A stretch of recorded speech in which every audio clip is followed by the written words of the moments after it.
ഹരേ കൃഷ്ണ. എല്ലാ ഭഗവത് ഭക്തർക്കും വിനീത പ്രണാമം. എല്ലാവർക്കും രാധേശ്യാമിലേക്ക് ഹൃദ്യമായ സ്വാഗതം.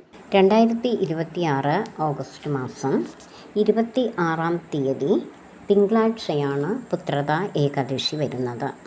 എന്നാൽ ചില രാജ്യങ്ങളിൽ 23-ാം തീയതി ആണ് പുത്രത ഏകാദശി ആചരിക്കുന്നത്.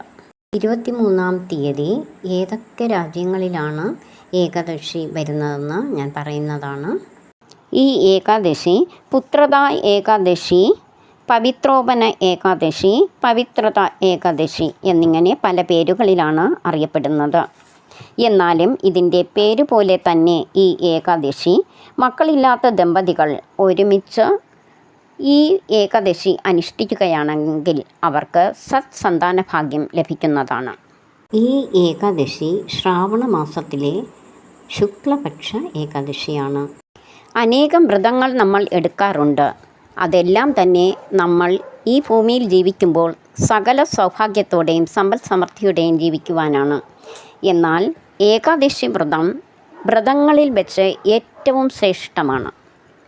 ഹൈന്ദവ വിശ്വാസപ്രകാരം നാം അനേകം ജന്മങ്ങൾ എടുക്കുകയും മരിക്കുകയും വീണ്ടും ജനിക്കുകയും ചെയ്യുന്നു. ഇങ്ങനെ ജനന മരണ ചക്രത്തിൽ കിടന്ന് നാം കറങ്ങുകയാണ്. ഇതിൽ നിന്ന് നമുക്ക് മോക്ഷം ലഭിക്കാൻ ഏക വഴി എന്ന് പറയുന്നത് ഏകാദശി വ്രതം തന്നെയാണ്. അതുകൊണ്ട് തന്നെയാണ് മറ്റുള്ള വ്രതങ്ങളിൽ നിന്ന് ഏറ്റവും ശ്രേഷ്ഠമായി ഏകാദശിയെ നാം കാണുന്നത്. അതുകൊണ്ട് ഏകാദശി വ്രതം ആചാര അനുഷ്ഠാനങ്ങളോടെ വ്രതനിഷ്ഠയോടെ നമ്മൾ എടുക്കുകയാണെങ്കിൽ നമ്മൾ ചെയ്ത മുജ്ജന്മ പാപങ്ങളെല്ലാം നശിച്ച് നാം ജനന മരണ ചക്രത്തിൽ നിന്ന് മോചിപ്പിക്കപ്പെടും. ജീവിതാവസാനത്തിൽ വൈകുണ്ഠപ്രാപ്തിയാണ് ഫലം. ഓരോ ഏകാദശിയും ഓരോ ഫലം നൽകുന്നതാണ്. അതോടൊപ്പം തന്നെ ഏകാദശിക്കുള്ള ഏറ്റവും പ്രാധാന്യം മോക്ഷം നൽകുന്നു എന്നതാണ്. ഈ ഏകാദശിയും വളരെ പ്രാധാന്യം നിറഞ്ഞതാണ്. ഹൈന്ദവ ആചാരപ്രകാരം ഒരു വ്യക്തി മരണപ്പെട്ടാൽ അദ്ദേഹത്തിൻ്റെ പുത്രനാണ് ബലികർമ്മങ്ങൾ ചെയ്യേണ്ടത്. ഇതിനെക്കുറിച്ച് രാമായണത്തിലും ഭാഗവതത്തിലും പരാമർശിക്കുന്നുണ്ട്. രാമായണത്തിൽ ദശരഥ മഹാരാജാവിന് സന്താനങ്ങൾ ഇല്ലാതിരുന്നപ്പോൾ ദശരഥ മഹാരാജാവ് ദുഃഖിച്ചുകൊണ്ട് ഇപ്രകാരം പറയുന്നു. ദശരഥ മഹാരാജാവ് രാജഗുരുവായ വസിഷ്ഠ മഹർഷിയോട് ഇപ്രകാരം പറയുന്നു. പുത്രന്മാരില്ലായിൽ എനിക്കോ രാജ്യാദി സമ്പത്തോ സർവവും ദുഃഖപ്രദമെന്നറിഞ്ഞാലും. ഇത് അധ്യാത്മരാമായണം കിളിപ്പാട്ടിലെ വരികളാണ് ഞാൻ ചൊല്ലിയത്. അതിനുശേഷം വസിഷ്ഠ മഹർഷിയുടെ നിർദ്ദേശത്താൽ ഋഷിശൃംഗനെ വരുത്തുകയും പുത്രികാമേഷ്ടി കർമ്മം നടത്തി ദശരഥ മഹാരാജാവിന് 4 പുത്രന്മാരെ ലഭിക്കുകയും ചെയ്തു. പും എന്ന നരകത്തിൽ നിന്ന് പിതാവിനെ ത്രാണനം ചെയ്യുകയാൽ മകന് പുത്രൻ എന്ന പേര് ലഭിച്ചു. അപ്പോൾ ഗൃഹസ്ഥാശ്രമത്തിൽ പുത്രന്മാർക്കുള്ള പ്രാധാന്യം ഇതാണ്. എന്തെല്ലാം സൗഭാഗ്യങ്ങൾ ഉണ്ടെങ്കിലും അനപത്യതാ ദുഃഖം ഏറ്റവും വലുതാണ്. സന്താന ഭാഗ്യമില്ലാത്ത ആരെങ്കിലും എൻ്റെ ഈ വീഡിയോ കാണുകയാണെങ്കിൽ നിങ്ങൾ തീർച്ചയായും ഈ പുത്രത ഏകാദശി വ്രതം വിശ്വാസത്തോടെ ഭഗവാനെ സ്മരിച്ചുകൊണ്ട് ആചാര അനുഷ്ഠാനങ്ങളോടെ എടുക്കുകയാണെങ്കിൽ നിങ്ങൾക്ക് തീർച്ചയായും സത്സന്താന ഭാഗ്യം ലഭിക്കുന്നതാണ് ഭഗവാന്റെ അനുഗ്രഹത്താൽ. ഈ വ്രതകഥ ഭഗവാൻ ശ്രീകൃഷ്ണൻ യുധിഷ്ഠിരനോട് പറയുകയാണ്. പത്മപുരാണത്തിൽ ഇപ്രകാരം ഈ വ്രതകഥ പറയുന്നു. ദ്വാപരയുഗത്തിലെ മഹിഷ്മതി എന്ന രാജ്യത്ത് മഹിജിത എന്ന ഒരു രാജാവ് ഉണ്ടായിരുന്നു. അദ്ദേഹം വളരെ ധർമ്മിഷ്ഠനും പ്രജാക്ഷേമ തൽപരനും ദേവപ്രീതിക്കും അതിലൂടെ രാജ്യത്ത് സമ്പൽ സമൃദ്ധി ലഭിക്കാനായി അദ്ദേഹം വളരെയധികം യാഗയജ്ഞ കർമ്മങ്ങൾ അനുഷ്ഠിച്ചിരുന്നു. അങ്ങനെ പ്രജകൾക്കും മന്ത്രിമാർക്കും മറ്റ് രാജ്യസേവകന്മാർക്കും സൗഭാഗ്യത്തോടും സന്തോഷത്തോടെയും കഴിഞ്ഞിരുന്നു. എന്നാൽ രാജാവ് നിത്യ ദുഃഖിതനായിരുന്നു. എന്താണ് ആ ദുഃഖത്തിന് കാരണമെന്നല്ലേ? അദ്ദേഹത്തിന് സന്താനങ്ങളില്ലായിരുന്നു. ഒരു ദിവസം രാജാവ് തൻ്റെ സങ്കടം മന്ത്രിമാരോടും ബ്രാഹ്മണ ശ്രേഷ്ഠരോടും പറഞ്ഞു. ഇത് കേട്ട് അവരും ദുഃഖിച്ചു. ഈ ജന്മത്തിൽ ഞാൻ ആർക്കും ഒരു തെറ്റും ചെയ്തിട്ടില്ല. അന്യായമായി യാതൊരു സമ്പത്തും ഞാൻ നേടിയിട്ടില്ല. ക്ഷത്രിയ ധർമ്മനീതിക്കനുസരിച്ചാണ് ഞാൻ നേടിയതെല്ലാം, ഭൂമി അടക്കം. ഞാൻ സമ്പാദിച്ചതെല്ലാം ധർമ്മമാർഗത്തിലൂടെയായിരുന്നു. യുദ്ധം ചെയ്ത് ധർമ്മമാർഗത്തിലൂടെ ഒരു ക്ഷത്രിയൻ എങ്ങനെ ഭൂമി കീഴടക്കുന്നു, അങ്ങനെ മാത്രമേ ഞാൻ ചെയ്തിട്ടുള്ളൂ. പിന്നെ എനിക്കെന്താണ് ഈ ദുഃഖം? ഇത് കേട്ട് ബ്രാഹ്മണ ശ്രേഷ്ഠരും മന്ത്രിമാരും അദ്ദേഹത്തെ ആശ്വസിപ്പിച്ചു. അതിനുശേഷം അവരെല്ലാവരും കൂടി ഒരു തീരുമാനത്തിലെത്തി. രാജാവിനെ ഈ ദുഃഖത്തിൽ നിന്ന് നമുക്ക് രക്ഷിക്കണം. അതിനായി അവർ ലോമേശ മഹർഷിയെ കാണുവാൻ പോയി. ലോമേശ മഹർഷി കാട്ടിൽ തപസ് ചെയ്യുകയാണ്. ലോമേശ മഹർഷി ത്രികാലജ്ഞാനിയാണ്. അദ്ദേഹത്തിന് കഴിഞ്ഞ ജന്മത്തിലെയും ഈ ജന്മത്തിലെയും വരാനിരിക്കുന്ന ജന്മത്തെയും കാര്യങ്ങൾ, ഏതൊരു വ്യക്തിയുടെയും കാര്യങ്ങൾ മനസ്സിലാക്കുവാനുള്ള ജ്ഞാനം ലഭിച്ചിട്ടുണ്ട്. അദ്ദേഹത്തോട് ഇവർ ഈ രാജാവിൻ്റെ എല്ലാ ദുഃഖങ്ങളും പറഞ്ഞു. കുറച്ചു സമയം മഹർഷി ധ്യാനത്തിലിരുന്നു.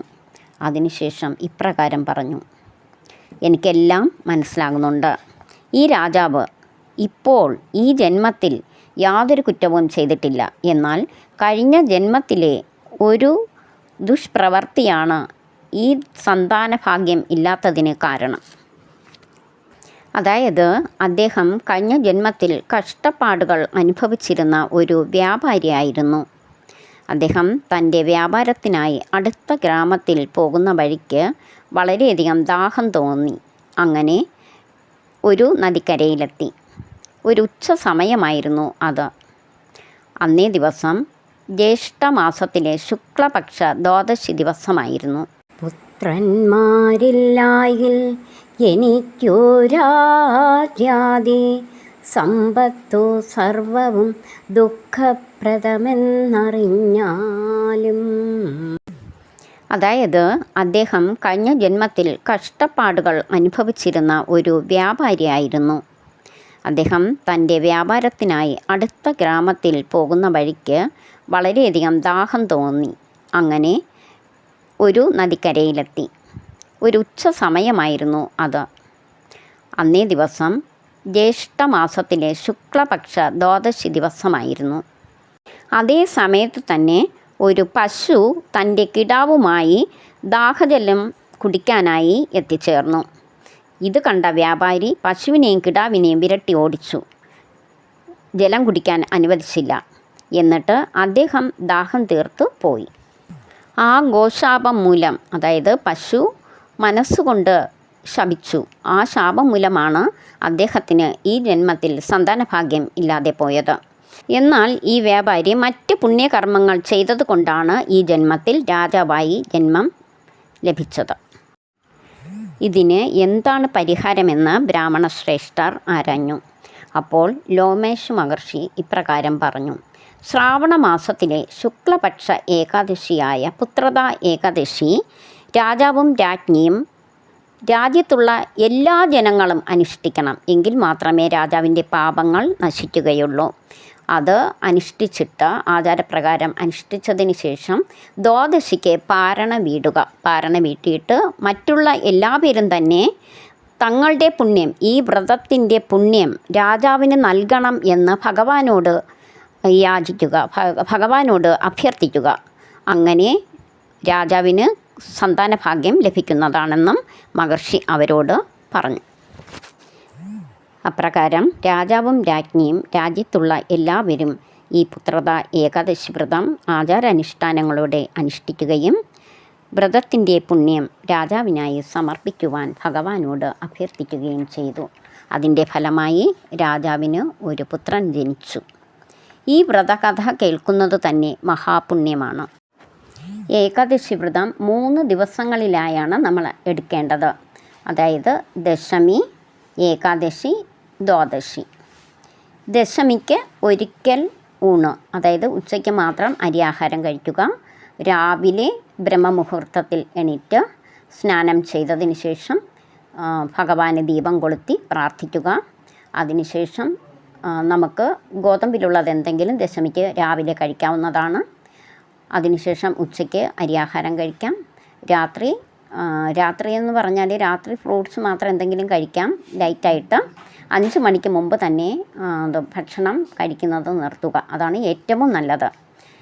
അടുത്ത ഏകാദശി ദിവസം ഇതുപോലെ തന്നെ ബ്രഹ്മമുഹൂർത്തത്തിൽ ഉണർന്ന് സ്നാനം ചെയ്ത് ഭഗവത് നാമങ്ങൾ ജപിക്കുക. ഭഗവാനെ നെയ്ദീപം കൊളുത്തുന്നത് വളരെ നല്ലതാണ്.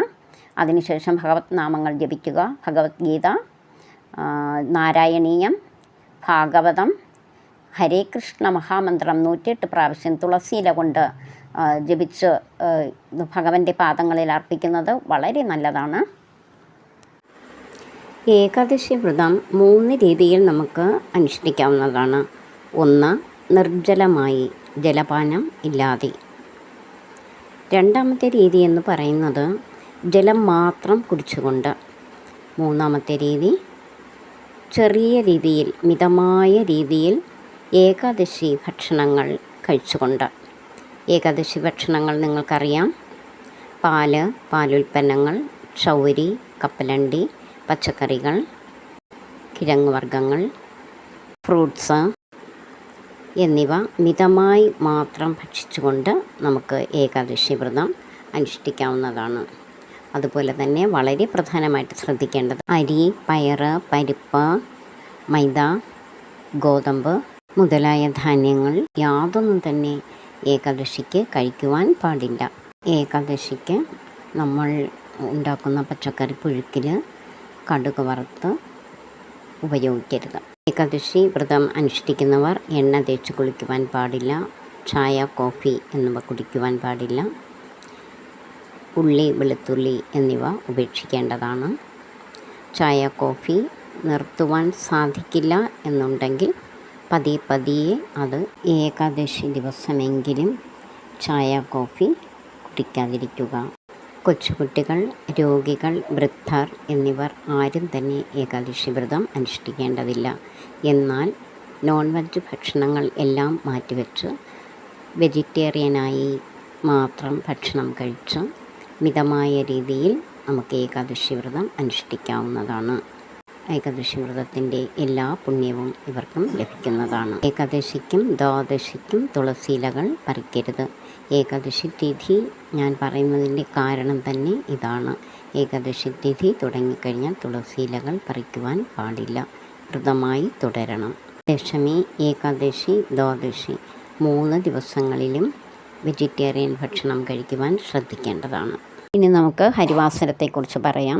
എന്താണ് ഹരിവാസരം? ഭഗവാൻ ലക്ഷ്മി സമേതനായി ഭൂമിയിലുള്ള സമയമാണ് ഹരിവാസരം. ഹരിവാസര സമയം എടുക്കുന്നത് എങ്ങനെയാണെന്ന് നോക്കാം. ഏകാദശി അവസാനിക്കുന്നതിന് തൊട്ട് മുമ്പുള്ള 15 നാഴികയും ദ്വാദശി തുടങ്ങിയതിന് ശേഷമുള്ള 15 നാഴികയും ചേർന്ന് വരുന്ന 30 നാഴികയാണ് ഹരിവാസര സമയം. 30 നാഴികയാകുമ്പോൾ 12 മണിക്കൂർ, അതായത് 1 മണിക്കൂർ 2.5 നാഴികയാണ് 1 മണിക്കൂർ. ഇനി നമുക്ക് ഹരിവാസര സമയം നോക്കാം. 2026 ഓഗസ്റ്റ് 23-ാം തീയതി രാത്രി 9:44 ആരംഭിച്ച് 24-ാം തീയതി രാവിലെ 10:49 അവസാനിക്കുന്നു. ഹരിവാസര സമയം മുഴുവൻ ഭഗവാന്റെ സാന്നിധ്യം ലക്ഷ്മി ദേവിയോടൊപ്പം ഭൂമിയിലുള്ളതാണ്. ഈ സമയത്ത് ഭഗവത് നാമങ്ങൾ ജപിച്ച് പൂർണ്ണ ഉപവാസം ഇരിക്കുന്നത് വളരെ പുണ്യമാണ്. ഏകാദശി ദിവസം രാവിലെ 6:47 സന്ധ്യ കഴിഞ്ഞ് 7:23 മധ്യയാണ് ഹരിവാസര സമയം. നിങ്ങൾക്ക് നോക്കുവാൻ അറിയില്ലെങ്കിൽ ഈ സമയം എടുത്താൽ മതി. ഏകാദശി ദിവസം രാവിലെ 6:47 സന്ധ്യ കഴിഞ്ഞ് 7:23 ഇടയ്ക്ക് വരുന്ന സമയമാണ് ഹരിവാസര സമയം, 12 മണിക്കൂർ. പാരണ ടൈം നോക്കാം. വ്രതം അവസാനിപ്പിക്കുന്നതാണ് പാരണ വീടുക എന്നത്. ഓഗസ്റ്റ് 24-ാം തീയതി തിങ്കളാഴ്ച ഏകാദശി വ്രതം സമർപ്പിക്കുന്നത് പിറ്റേ ദിവസം രാവിലെ, അതായത് ഓഗസ്റ്റ് മാസം 25-ാം തീയതി രാവിലെ 6:15 6:28 മധ്യയാണ്. അതായത് 8 മിനിറ്റ് മാത്രമാണ് നമുക്ക് വ്രതം മുറിക്കുവാനായിട്ട്, അതായത് വ്രതം സമർപ്പിക്കുവാനായിട്ട് കിട്ടുന്നത്. പാരണ വിടുന്നതിന് വെറും 8 മിനിറ്റ് മാത്രമാണ് കിട്ടുന്നത്. അതുകൊണ്ട് 25-ാം തീയതി രാവിലെ ദീപം കൊളുത്തി പ്രാർത്ഥനയെല്ലാം കഴിഞ്ഞ് കൃത്യസമയത്ത് തന്നെ വ്രതം സമർപ്പിക്കേണ്ടതാണ്. ഏകാദശിക്ക് ക്ഷേത്രത്തിൽ പോകാൻ സാധിക്കുകയാണെങ്കിൽ നമ്മുടെ വീട്ടിൽ ദീപം കൊളുത്തി പ്രാർത്ഥിച്ചതിന് ശേഷം അടുത്തുള്ള വിഷ്ണു ക്ഷേത്രത്തിലോ വിഷ്ണുവിൻ്റെ അവതാര ക്ഷേത്രങ്ങളിലോ പോകേണ്ടതാണ്. അല്ലെങ്കിൽ വീട്ടിലിരുന്ന് തന്നെ നമുക്ക് വ്രതം അനുഷ്ഠിക്കാം. ദ്വാദശിക്ക് പാരണ വീടുന്നത് അമ്പലത്തിൽ പോയും നമുക്ക് പാരണ വീടാം, തുളസി തീർത്ഥം സേവിച്ച്. അല്ലെങ്കിൽ വീട്ടിൽ തന്നെ തുളസി തീർത്ഥം സേവിച്ച് നമുക്ക് പാരണ വീടാവുന്നതാണ്. എല്ലാവരും അവരവരുടെ ആരോഗ്യസ്ഥിതി അനുസരിച്ച് മാത്രം വ്രതം അനുഷ്ഠിക്കേണ്ടതാണ്. നിങ്ങൾക്കറിയാമല്ലോ നിങ്ങളുടെ ആരോഗ്യം എങ്ങനെയാണെന്ന്. അതനുസരിച്ച് മാത്രം പൂർണ്ണ ഉപവാസം എടുക്കുകയോ അല്ലെങ്കിൽ മിതമായി ഭക്ഷണം കഴിച്ചുകൊണ്ട് എല്ലാവർക്കും ഏകാദശി എടുക്കാവുന്നതാണ്. പുലവാലായ്മ ഉള്ളവരും പീരീഡ്സ് ഉള്ളവരും ഹരിനാമ കീർത്തനങ്ങൾ ജപിക്കാവുന്നതാണ്. അതിന് യാതൊരുവിധ റെസ്ട്രിക്ഷൻസുമില്ല. എന്നാൽ വ്രതം അനുഷ്ഠിക്കുകയും ചെയ്യാം. എന്നാൽ ദീപം കൊളുത്തി വെച്ച് പ്രാർത്ഥിക്കരുത്. നമ്മുടെ റൂമിലിരുന്ന് നമുക്ക് ഹരിനാമ കീർത്തനങ്ങളെല്ലാം തന്നെ ചൊല്ലാവുന്നതാണ്. നാരായണീയം, ഭഗവത്ഗീത, ഭാഗവതം ഇതെല്ലാം തന്നെ വായിക്കാവുന്നതാണ്. അതിന് യാതൊരുവിധ റെസ്ട്രിക്ഷൻസും ഇല്ല. എന്നിട്ട് വ്രതം പിടിക്കാവുന്നതാണ്. എല്ലാവരും ഏകാദശി വ്രതം അനുഷ്ഠിക്കുക. എല്ലാവർക്കും ഭഗവാന്റെ അനുഗ്രഹം ഉണ്ടാകട്ടെ എന്ന് ഞാൻ പ്രാർത്ഥിക്കുന്നു. ഹരേ കൃഷ്ണ. ഇനി അടുത്ത വീഡിയോയിൽ കാണാം. എല്ലാവർക്കും നല്ലൊരു ദിവസം ആശംസിക്കുന്നു. ഹരേ കൃഷ്ണ.